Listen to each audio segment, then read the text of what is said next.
Notre invité, Francis Meillet, directeur de la Société géologique du Nord, également professeur à l'Université de Lille. Bonsoir, merci beaucoup d'être avec nous. Vous êtes donc géologue, vous avez forcément un œil expert sur la situation sur ces crues, ces fleuves. Comment vous analysez justement ce qui est en train de se passer en ce moment dans le Pas-de-Calais? On le rappelle, des crues historiques. Disons que c'est un phénomène naturel, tout à fait naturel. Simplement, le côté un petit peu extraordinaire, c'est que après des périodes de sécheresse qui ont été longues, puisque ça fait 2-3 ans qu'on connaît des sécheresses très longues, répétées, eh bien, on a tout d'un coup un événement pluvieux qui est très important. Ça, c'est le premier élément. Le premier élément, c'est donc l'événement météorologique. Inondation comme ça, il faut que les sols soient imperméables. Il y a deux raisons pour lesquelles les sols peuvent être imperméables. D'une part, la nature du sol, des sols à dominante argileuse sont imperméables. Et deuxièmement, l'imperméabilisation faite par nous, par les humains. Donc imperméabilisation qui s'est considérablement accrue depuis le milieu du XXe siècle. Je reviens sur ce que vous dites sur ces sécheresses que nous vivons aussi au cours depuis quelques années dans notre région. Ça a une incidence immédiate, le fait que le sol était trop sec et ces très très forts cumuls d'eau qui arrivent comme ça d'un coup en très très peu de temps? Non, quand je dis ça, alors oui, bien sûr, les sécheresses répétées font que le sol est induré et quand de l'eau revient dessus, il faut un temps d'adaptation pour que le sol se réhumecte exactement comme une éponge qu'on laisse se dessécher sur un évier. Elle n'est pas capable de jouer son rôle d'éponge immédiatement dès qu'on la remet en présence d'eau. Il faut un petit peu mettre de l'eau, la malaxer un petit peu pour qu'elle redevienne souple et qu'elle joue son rôle d'éponge. C'est pareil pour les sols. Mais l'autre aspect que j'évoquais surtout, c'est l'aspect psychologique. Dans la population, chez tout le monde, on n'avait plus l'habitude d'avoir des périodes pluvieuses aussi intenses. Et c'est lu comme une catastrophe, alors que si vous regardez les chroniques journalistiques antérieures, dans les années précédentes, il y a eu des périodes qui ont été très pluvieuses. Alors, de Mais mémoire, ces cumuls notamment. aussi forts, c'est quand même pas normal. Ça reste hors norme. On n'aura pas ça l'année prochaine, ni les années d'après, rassurez-nous. Non, mais c'est pas hors norme. C'est après des semaines et des semaines secs, on a tout d'un coup 3 semaines avec de la pluie assez courante. Mais regardez les chroniques météorologiques des 50 dernières années et vous trouverez rien que par exemple la période 99-2001, vous savez, celle qui a donné énormément d'inondations dans la Somme et ailleurs, et dans beaucoup d'autres endroits.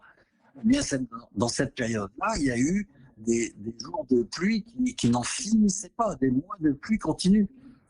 Mais on a oublié.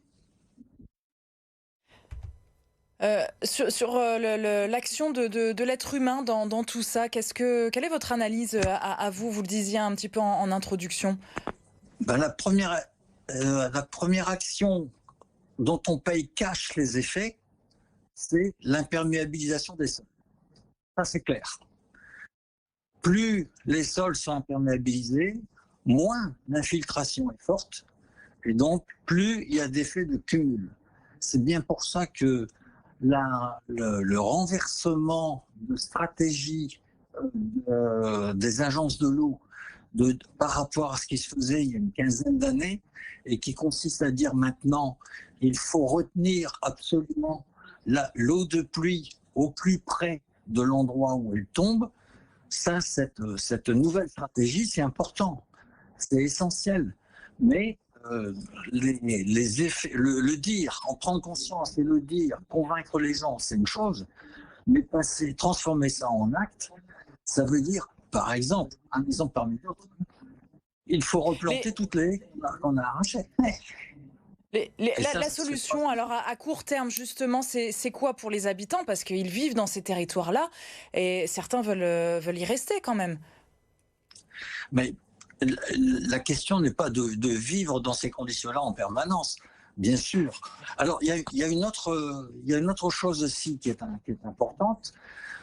Regardez dans les villes et les villages, partout en France, pas seulement dans la région du Nord, mais partout en France. Regardez dans les villes et les villages la répartition des maisons, des constructions anciennes par rapport à l'ensemble des constructions existantes aujourd'hui.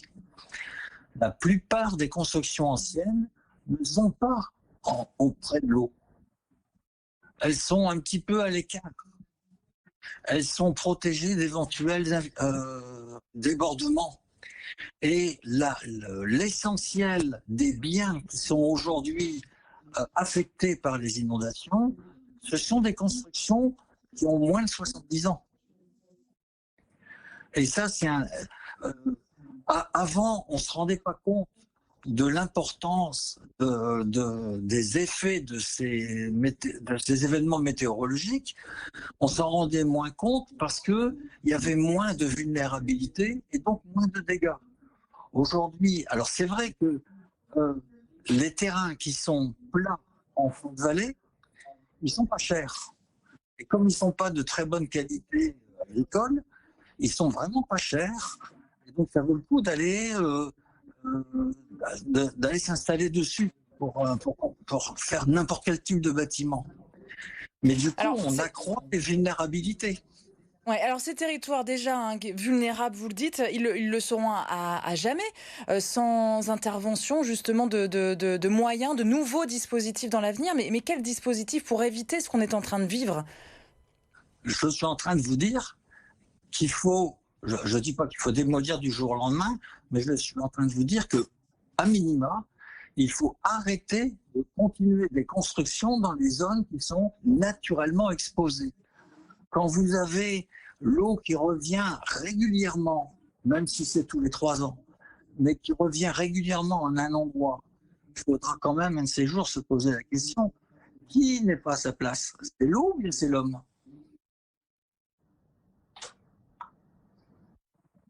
On entend ce que vous êtes en train de dire, donc il faut arrêter de construire autour de ces marées. Merci beaucoup d'avoir été avec nous, Francis Meillet, donc Voilà. géologue. Il Merci faut pour restaurer les zones humides. Merci Voilà. pour votre analyse ce soir sur BFM Grand Lille et Grand Littoral, notre édition